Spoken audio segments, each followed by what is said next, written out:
Good morning guys, welcome to GK genius galaxy. दोस्तों, आपका बहुत बहुत स्वागत है एक नए वीडियो के साथ। आज की इस वीडियो में हम लोग पढ़ेंगे सामान्य हिंदी के 25 प्रश्न, जो कि मैंने बहुत ही ज़्यादा इम्पॉर्टेंट क्वेश्चन सेलेक्ट किए हैं। ये वीडियो उत्तर प्रदेश पुलिस भर्ती परीक्षा के रिगार्डिंग बहुत ही ज़्यादा इम्पॉर्टेंट होने वाला है। दोस्तों, पिछली बार परीक्षा निरस्त हुई थी, बट इस बार नई डेट्स आ गई हैं। 23, 24, 25, 30 और 31 अगस्त को पुनः ये परीक्षा आयोजित की जाएगी। तो अब काफ़ी कम समय बचा हुआ है हमें तैयारी की दृष्टि से, तो हमें अब अपनी तैयारी पूरी करनी है और एक रणनीति के अनुसार हमें तैयारी करनी होगी। तो रणनीति के अनुसार जो उम्मीदवार पुलिस कांस्टेबल की परीक्षा में भाग ले रहे हैं, उन्हें परीक्षा के पूर्व परीक्षा पैटर्न और पाठ्यक्रम की पूरी जानकारी होना ज़रूरी है, क्योंकि जो यूपी पुलिस कांस्टेबल पाठ्यक्रम को जानने से आपको उसकी तैयारी के लिए एक स्पष्ट रोड मैप मिलता है, जिससे परीक्षा में उसके महत्व के आधार पर प्रत्येक अनुभाग के लिए उचित समय आवंटित करते हुए आप उस संरचित अध्ययन की योजना बनाने में सफल होते हैं। क्योंकि ये बहुत ज़्यादा इंपॉर्टेंट क्वेश्चंस होते हैं, इसमें 4 भाग होते हैं, तो सब पे आपको टाइम देना है। परीक्षा की दृष्टि से मैंने इसीलिए ये बहुत ही ज़्यादा टॉप 25 हिंदी के अति महत्वपूर्ण प्रश्न सेलेक्ट किए हैं, जो कि आपको आने वाली परीक्षा में आपकी मदद करेंगे। इसी तरह से मैं और भी काफ़ी सारे क्वेश्चन पेपर्स लेके आऊँगा। तो दोस्तों, आप ढंग से तैयारी कीजिए, कम समय बचा है, मेहनत कीजिए, वीडियो पूरे लास्ट तक देखिएगा। तो चलिए शुरू करते हैं अब हम लोग। प्रश्न नंबर 1, व का उच्चारण स्थान क्या है? आपके ऑप्शन है: ए तालु, बी कंठ, सी दंतोष्ठ, डी मूर्धा। सही जवाब ऑप्शन सी दंतोष्ठ। दोस्तों, दंतोष्ठ ये मतलब होता है जिन वर्गों के उच्चारण में दंत यानी दांत तथा ओष्ठ मतलब ओठ दोनों का सहयोग होता है, उन्हें दंतोष्ठ वर्ण कहते हैं। जैसे आप बोल के देखिएगा व, जिसमें दांत और आपके ओठ दोनों टच होते हैं, तभी जाके आपको ये दंतोष्ठ शब्द का उच्चारण हो पाता है। प्रश्न नंबर 2, निम्न में से कंठ ध्वनि कौन सी है? आपके ऑप्शन है: ए ढ ड़, बी ग घ, सी ब भ, डी द ध। आपका सही जवाब है ऑप्शन बी ग घ। कंठ वर्ण, जिन वर्णों का उच्चारण कंठ से होता है, कंठ मतलब गला, तो जैसे ग और घ आप बोल के भी देखिएगा, तो ये आवाज़ें जो है वो कंठ से निकलती हैं, गले से। इसके अलावा जैसे और भी कंठ वर्ण है, जैसे कि अ, आ, क, ख, ग, घ, अंग, और विसर्ग जो है अह वाला, जिसपे वो 2 बिंदु लगते हैं, तो वो भी कंठ वर्ण कहलाते हैं। प्रश्न नंबर 3, जाके पाँव न फटे बिवाई, सो क्या जाने पीर पराई का अर्थ है? दोस्तों, ये मुहावरा है। आपका ऑप्शन है: ए कठोर होना, बी दूसरे के कष्ट को अनुभव करना, सी दयालु होना, डी जिसके ऊपर बीतती है वही जानता है। सही जवाब ऑप्शन डी, जिसके ऊपर बीतती है वही जानता है। इसका अर्थ है जिस मनुष्य पर कभी दुख ना पड़ा हो वह दूसरों का दुख क्या समझे। अगर कोई वाक्य प्रयोग आप करना चाहते हैं तो आप बना सकते हैं, जैसे दादी ने मुझसे कहा, बेटा तुम पुरुष हो, नारी के दुख को तुम कभी समझ ही ना सकोगे, जाके पाँव न फटी बिवाई, वो क्या जाने पीर पराई। प्रश्न नंबर 4, बहाव शब्द में प्रयुक्त प्रत्यय कौन सा है? आपके ऑप्शन है: ए हाव, बी आवा, सी आओ, डी बह। सही जवाब सी आओ। दोस्तों, जैसे कि प्रत्यय शब्द की जो परिभाषा होती है, प्रत्यय का प्रयोग शब्द के अंत में किया जाता है। इससे मूल शब्द के अर्थ में बदलाव या विशेषता आ जाती है। प्रत्यय जैसे इसमें बोला गया बहाव, तो आओ जो है ये लास्ट में यूज़ किया गया है। अगर संधि विच्छेद करते हैं तो ये प्रत्यय, इसका सही जवाब आओ ऑप्शन सी। प्रत्यय 2 प्रकार के होते हैं, कृत प्रत्यय और तद्धित प्रत्यय। प्रश्न नंबर 5, पुरोहित में उपसर्ग है।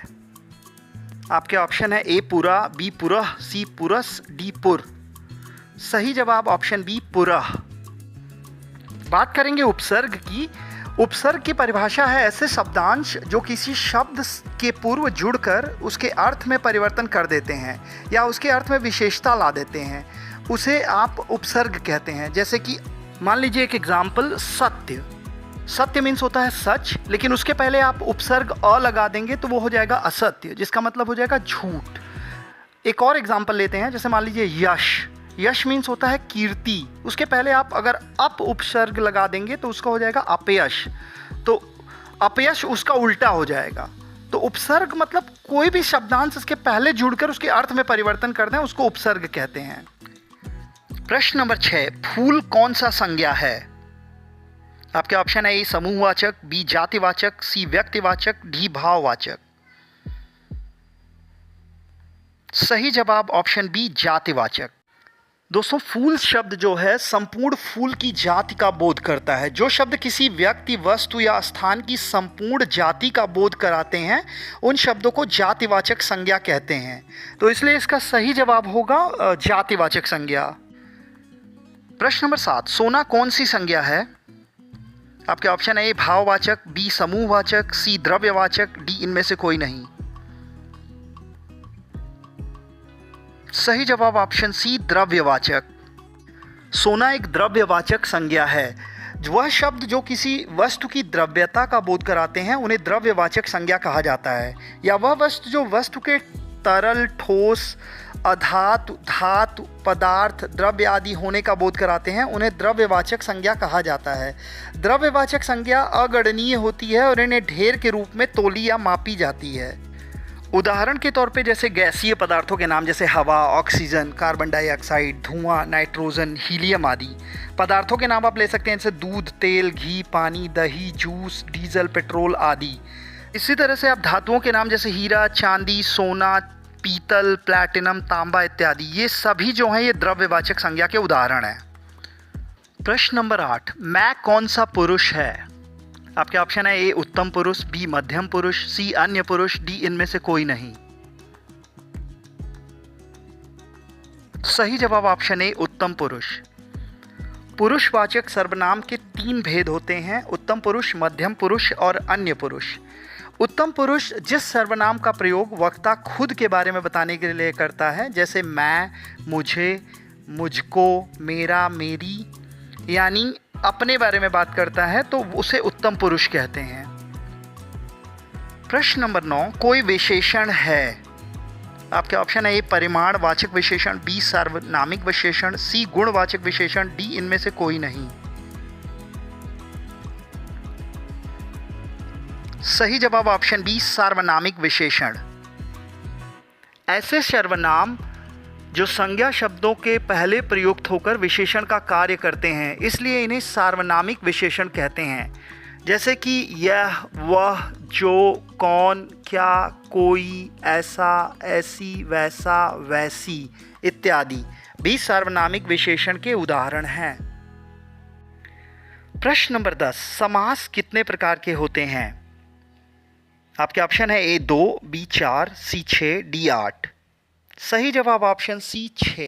दोस्तों समास 6 प्रकार के होते हैं। पहला है अव्ययीभाव समास, दूसरा है तत्पुरुष समास, तीसरा है द्विगु समास, चौथा है द्वंद्व समास, पांचवा है कर्मधारय समास, छठा है बहुव्रीहि समास। तो ये याद रखिएगा, ये भी बहुत बार पूछा जाता है।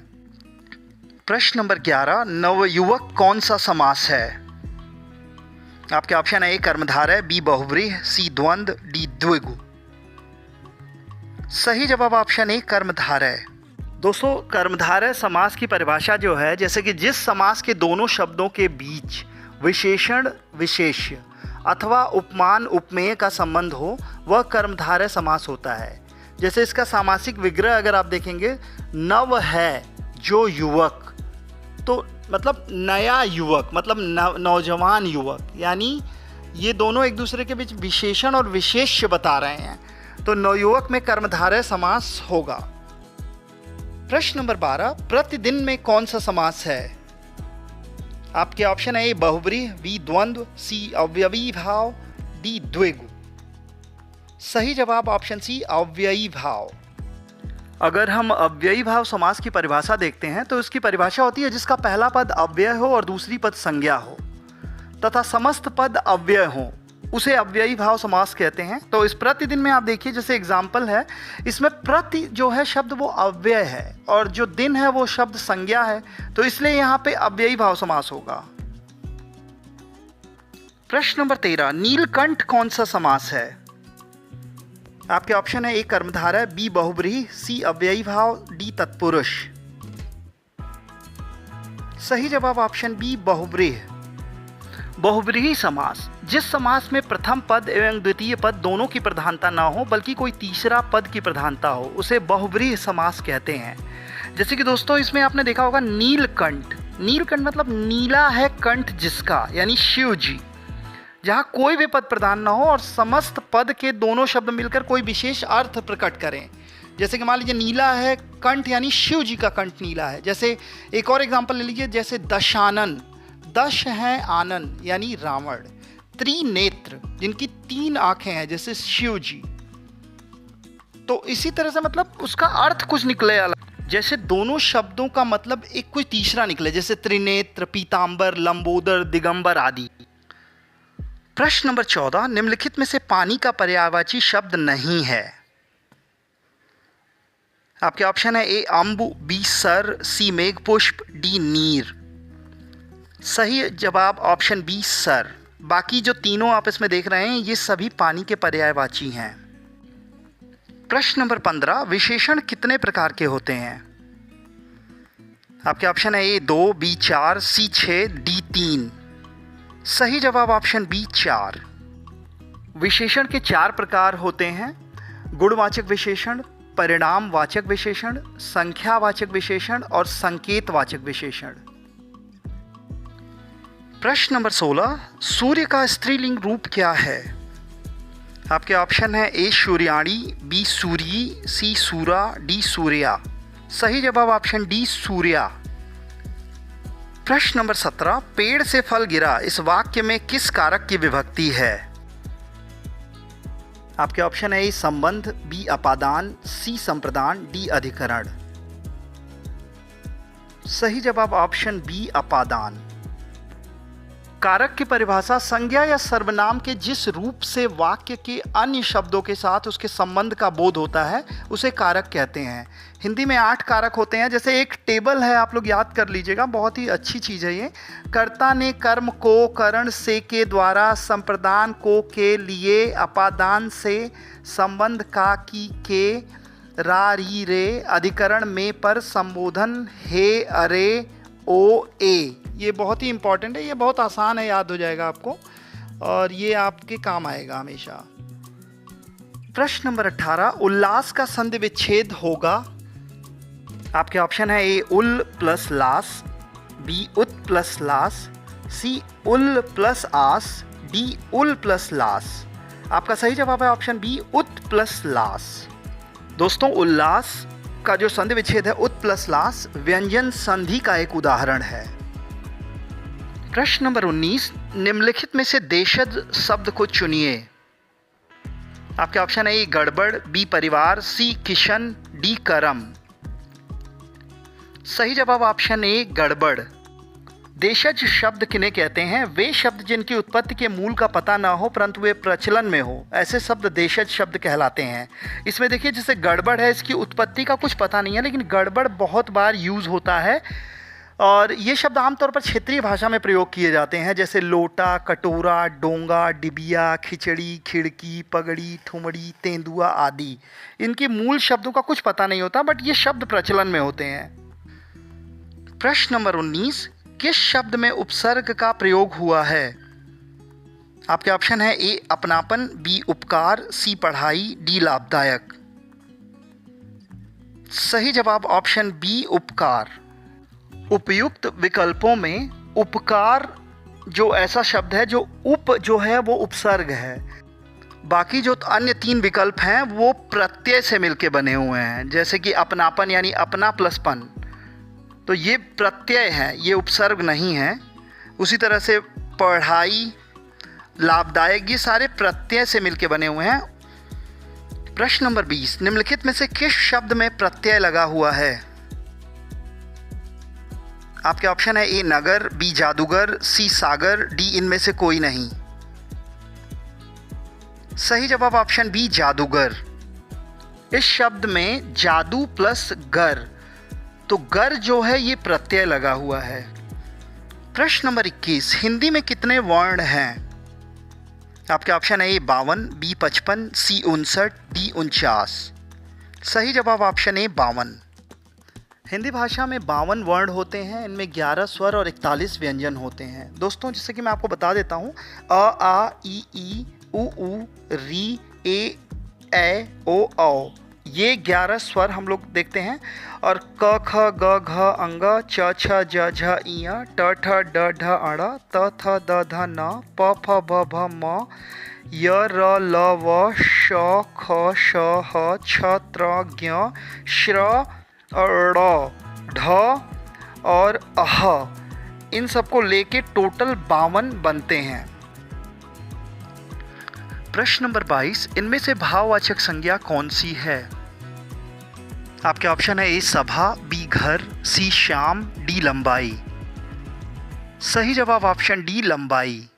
भाववाचक संज्ञा की अगर हम परिभाषा की बात करें, जिस संज्ञा में किसी भी प्रकार के भाव प्रकट होते हैं उन्हें भाववाचक संज्ञा कहते हैं। अगर एग्जाम्पल आप लेते हैं तो जैसे लंबाई, काला, गोरा आदि। प्रश्न नंबर 23, इनमें से कौन सी शब्द कर्म कारक है? आपके ऑप्शन है ए लड़का पेड़ से गिरा, बी पेड़ से फल गिरा, सी मैंने हरि को बुलाया, डी हरि मोहन को रुपए देता है।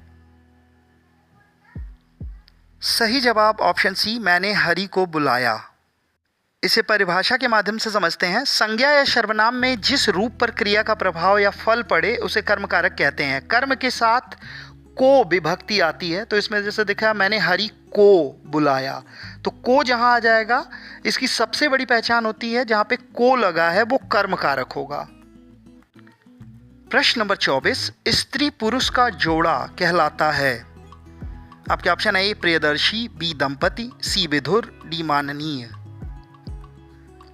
सही जवाब ऑप्शन बी दंपति। प्रश्न नंबर 25, अलंकार के कितने भेद होते हैं? आपके ऑप्शन है ए 4, बी 3, सी 2, डी 6। सही जवाब ऑप्शन बी 3। अलंकार के मुख्यतः 3 भेद होते हैं। पहला शब्दा अलंकार, दूसरा अर्था अलंकार, तीसरा उभया अलंकार। ये बहुत इंपॉर्टेंट है, बहुत बार पूछा जाता है, तो याद रखिएगा आप लोग।